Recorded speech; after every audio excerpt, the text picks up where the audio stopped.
لیکن وہ مشکل زحمت نہیں ہے، وہ مشکل رحمت ہے۔ جیسے سلیم کو اس نے زحمت سمجھا لیکن اصل میں وہ رحمت تھا۔ اگر ہماری زندگیوں میں مشکلات نہ ہوتی، اگر ہماری زندگیوں میں کوئی ٹیسٹ اور ٹرائلز نہ ہوتے تو ہم تو خدا بن جاتے، ہم تو کسی کی مدد ہی نہ کرتے۔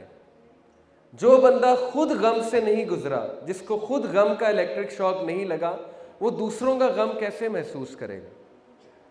جس بندے نے خود دکھ کو نہیں دیکھا قریب سے، وہ دوسروں کے دکھ کو کیسے محسوس کرے گا؟ تو سلیم سے نفرت نہ کریں، اپنی مشکلات سے نفرت نہ کریں، اپنی مشکلات کو قبول کریں۔ اور وہ مشکلات لکھی ہوئی تھی لوہے محفوظ میں، وہ آنی ہی آنی ہے۔ ان کی وجوہات بہت سی ہو سکتی ہیں، لیکن اب چونکہ وہ آ چکی ہیں تو خیر کی امید رکھیں کہ ضرور ان کا کوئی مقصد ہے۔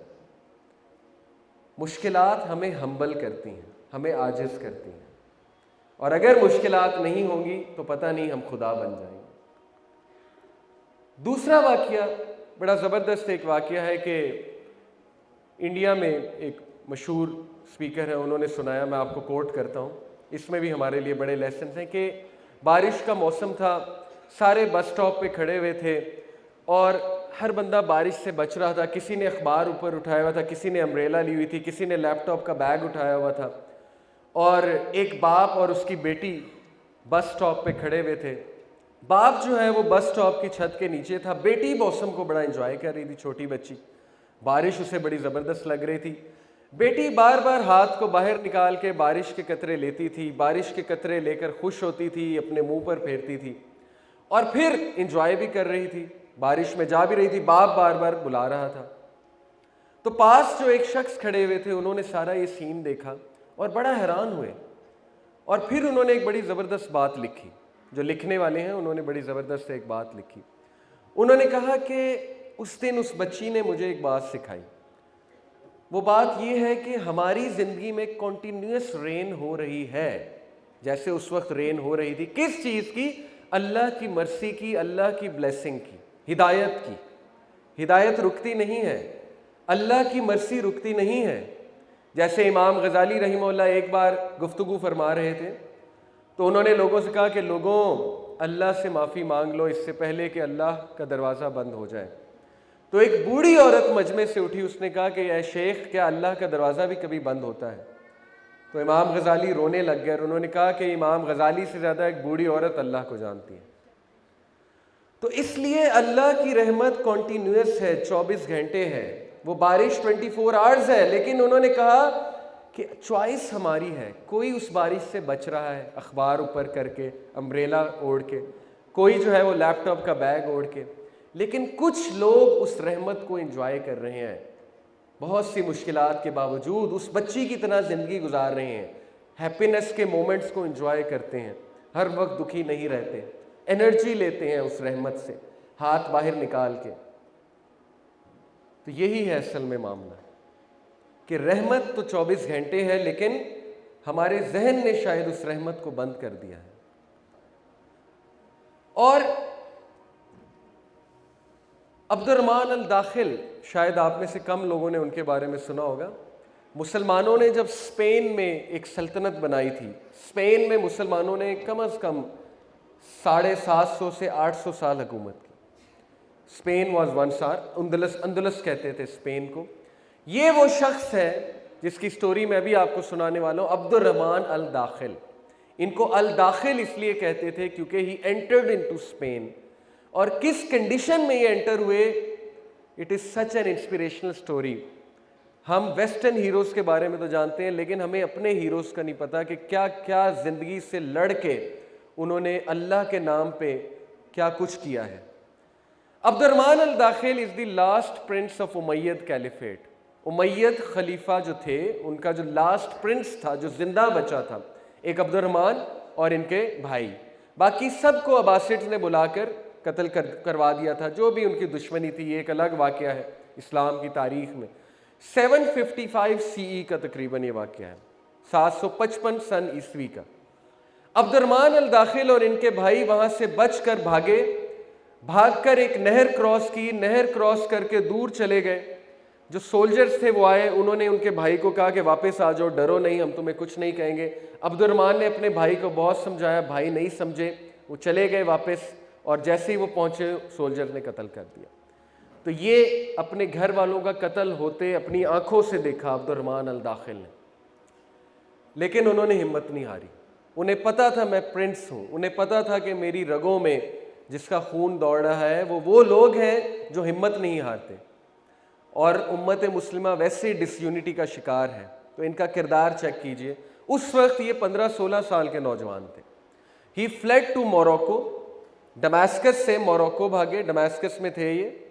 موروکو میں جا کر انہوں نے ریفیوج لی، بہت تنگ زندگی گزاری، بہت سی مشکلات دیکھی، صدمہ بھی تھا، اپنے ماں باپ کا صدمہ، اپنے بھائی کا صدمہ، اس صدمے کو بھی کیری فارورڈ کیا، مشکلات کو بھی کیری فارورڈ کیا. لیکن ایک ویژن نظر آ رہا تھا انہیں، اور وہ ویژن تھا to unite the Muslim world. اور اس ویژن نے ان کو ابھارا، اس ویژن نے ان کو چنگاری لگائی. اور موروکو میں ان کو کچھ لوگ ملے، کچھ ساتھی ملے. جب انسان کا ویژن بڑا ہوتا ہے نا تو اس کو خود بخود اللہ ساتھی دیتا ہے، ہواری دیتا ہے، مددگار دیتا ہے. اور ان کے تھرو مسلمان اسپین میں انٹر ہوئے. اور اسپین جو کہ اس وقت آلموسٹ مسلمانوں کے ہاتھ سے جا رہا تھا، 712 سن عیسوی میں بائی دا وے اسپین فتح ہوا، آپ سب نے پڑھا ہوگا تاریخ میں، طارق بن زیاد نے. اور اس کے بعد مسلمانوں کے ہاتھ سے آلموسٹ جا رہا تھا، لیکن he entered Spain along with his people. اور وہاں پہ جو سول وار چل رہی تھی مسلمانوں کے درمیان، اسپین میں سول وار چل رہی تھی مسلمانوں کے درمیان، he entered there as a leader, he got recognized as a leader. اور ان کو انہوں نے پوزیشن دی، اور انہوں نے مسلمانوں کو نہ صرف یونائٹ کیا اسپین میں جا کے، بلکہ جو باقی منافقین یا کافر لوگ تھے جو حملہ کر رہے تھے مسلمان اسٹیٹ پہ، ان کے خلاف فوج کو اکٹھا کیا اور اسپین میں دوبارہ سے اسلامی سلطنت قائم کی. اور اس شخص کا کردار عبد الرحمن الداخل، جمعے کے خطبے میں آپ لوگ حیران ہو جائیں گے کہ اپنا نام نہیں لیتے تھے. جمعے خطبے کا ایک ٹرینڈ ہے کہ خلیفہ کا نام لیا جاتا ہے، وہ ہمیشہ بغداد کے خلیفہ کا نام لیا کرتے تھے، جو بھی عباسڈ خلیفہ اس وقت تھا. تو کسی نے ایک بار ان سے پوچھا کہ اے عبد الرحمن، وہ لوگ تو اتنے ظالم ہیں، انہوں نے تو وہاں پہ اپنی سلطنت قائم کی ہوئی ہے، تو آپ اپنا نام کیوں نہیں لیتے، آپ ان کا نام کیوں لیتے، ان کو ریفر کیوں کرتے ہیں؟ تو ان کا جگرا چیک کریں، ان کا کریج چیک کریں، ان کی سنسیریٹی چیک کریں. انہوں نے جواب دیا کہ سو وٹ، اگر انہوں نے میری فیملی کو مارا یا انہوں نے پلاننگ کی، جو بھی تھا وہ گزر گیا، لیکن میرے لیے مسلم یونٹی زیادہ امپورٹنٹ ہے، اور مسلم یونٹی کی وجہ سے میں ہمیشہ ان کا نام لوں گا. تو یہ ہیں وہ لوگ جن کو تاریخ نے یاد رکھا، یہ ہیں وہ لوگ جن کی وجہ سے مسلمانوں نے 700 ایئرز اسپین میں حکومت کی، and Muslim empire was on the edge of deterioration, of destruction. تو کہاں ہے عبد الرحمن داخل اس مجمع میں؟ پتہ نہیں،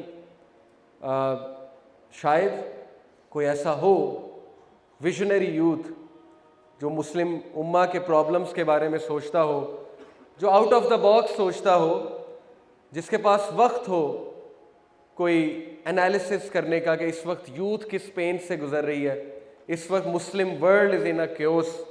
ہمارے مسئلے تو چلو ٹھیک ہے جو بھی ہیں، لیکن پورے کی پوری امت مسلمہ اس وقت جو ہے وہ پین سے گزر رہی ہے، درد سے گزر رہی ہے.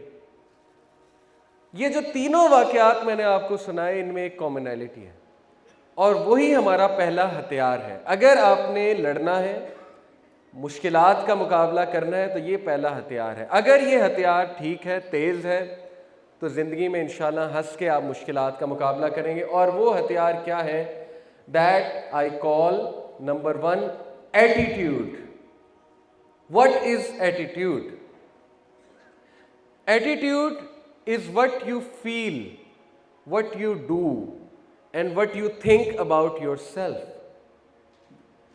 Attitude is everything in life. ہر چیز آپ کے ایٹیٹیوڈ سے ڈیفائن ہوتی ہے. Your attitude determines your altitude. جتنا ایٹیٹیوڈ بڑھتا جائے گا، رویہ اچھا ہوتا جائے گا. کس کے بارے میں رویہ؟ کس کے بارے میں ایٹیٹیوڈ؟ اپنے بارے میں. جو شخص اپنے آپ سے دوستی نہیں کر سکتا وہ اپنے آپ سے ہی لڑ رہا ہوتا ہے، تو پھر جو بھی اس کے قریب آتا ہے وہ کیجویلٹی بن جاتا ہے۔ یہی مسئلہ ہے، بہت سے لوگ اپنے آپ سے لڑ رہے ہیں، اپنے آپ سے ہی خوش نہیں ہیں، ان کا ایٹیٹیوڈ اپنے بارے میں ٹھیک نہیں ہے، تو زندگی کی مشکلات کے بارے میں کیا ٹھیک ہونا۔ اور یقین کریں ہر چیز ایٹیٹیوڈ سے ڈیفائن ہوتی ہے۔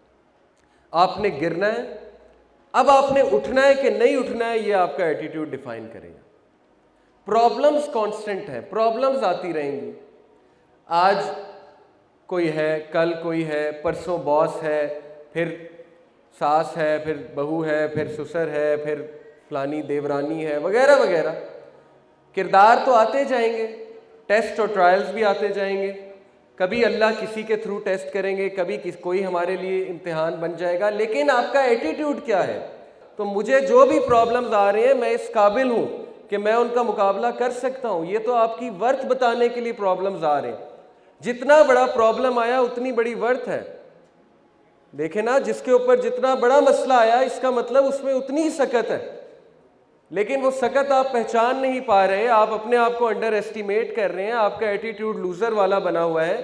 شیطان نے آپ کے سامنے پتہ نہیں زندگی کو ایک جیل بنا دیا ہے، آپ کو نظر نہیں آ رہا کہ آپ نے کتنا گرو کرنا ہے، آپ کو نظر نہیں آ رہا آپ نے کل کو 100 لوگوں کو جا کے بتانا ہے کہ میں نے فیس کیا تھا، آئی اسٹوڈ اپ، مجھے یہ مشکل آئی تھی، لیکن اس میں زخمی بھی بڑا ہوا۔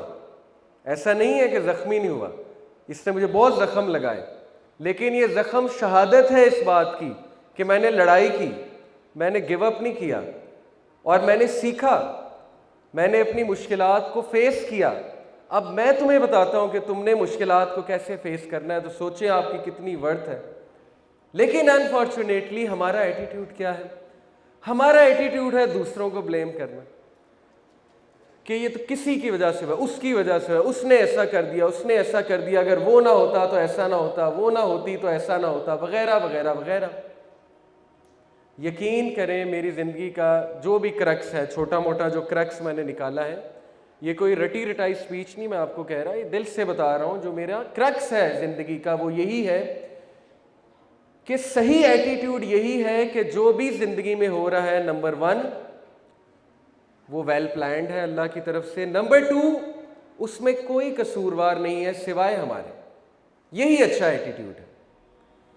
میں زندگی میں بہت ڈر کے اکثر زندگی گزاری، کبھی کسی کے کھو جانے کا ڈر، کبھی کسی چیز کے چلے جانے کا ڈر، کبھی جاب نہ ملنے کا ڈر، کبھی فائنینس چلے جانے کا ڈر، کبھی یہاں سے ڈر، کبھی وہاں سے ڈر، کبھی یہ ڈر کہ وہ کچھ نہ کر دے، کبھی یہ ڈر کہ یہ چیز ہاتھ سے نہ چلی جائے، ڈر ڈر ڈر۔ اور اس ڈر کی وجہ سے گروتھ رک گئی اور ہوا کچھ بھی نہیں۔ وہ ڈر کبھی بھی پورے نہیں ہوئے، وہ ڈر تھے، لیکن ان کی وجہ سے گروتھ بہت کم ہو گئی۔ وہی مومنٹس جو میں انجوائے کر سکتا تھا وہ میں نے ڈر کے گزارے۔ تو ڈر والا بندہ کبھی بھی اوپر نہیں جاتا۔ جو ڈرتا ہے اپنے مشکلات سے، although I totally understand، ڈر لگتا ہے، موسیٰ علیہ السلام کو بھی لگا جب وہ سرپنٹ سامنے آیا، کوبرا، بہت بڑا سنیک جو ان کا سٹاف تھا وہ سنیک بن گیا، تو اللہ نے کہا موسیٰ کو ڈر لگا۔ تو ڈر نیچرل ہے، لیکن ڈر کو فیس کرنا اسی کا نام کریج ہے۔ جو شخص ڈر کو فیس کرتا ہے، ڈر کا مقابلہ کرتا ہے، کھڑا ہوتا ہے اپنے فیئرز کے سامنے، سوچیں اس کو دنیا کی کوئی چیز نہیں ہلا سکتی۔ بڑے سے بڑے مشکل آ جائے گی وہ مسکرا رہا ہوگا، کوئی سخت سے سخت بات اسے کر جائے گا، اس کے چہرے پہ ایک اطمینان بخش مسکراہٹ ہوگی، کیونکہ اسے پتہ ہے کہ کوئی میرا کچھ نہیں بگاڑ سکتا، عزت اور ذلت میرے رب کے ہاتھ میں ہے۔ اس نے سیرت پڑھی ہوئی ہے، اس کو پتہ ہے کہ کوئی جتنی مرضی سازش کر لے، دنیا ادھر کی ادھر ہو جائے، اگر اللہ نے کچھ لکھا ہے تو لکھا ہے، اگر اللہ نے دینا ہے تو دینا ہے۔ وہ چٹان بن جاتا ہے، چٹان کی طرح مضبوط۔ اس کے اینیمیز جتنا مرضی اس کے خلاف سازش کر لیں، جو مرضی پلان آؤٹ کر لیں، وہ گرو پہ گرو کر رہا ہوتا ہے، آگے بڑھ رہا ہوتا ہے۔ دنیا دیکھ رہی ہوتی ہے کہ وہ آگے بڑھ رہا ہے، دنیا حسد کر رہی ہوتی ہے، لیکن اللہ اسے عزت دے رہے ہوتے ہیں کیونکہ وہ بری ہو چکا ہوتا ہے ان چیزوں سے، وہ ڈروں سے نکل چکا ہوتا ہے۔ تو یاد رکھیں کہ ڈر ایک اچھا ایٹیٹیوڈ نہیں ہے۔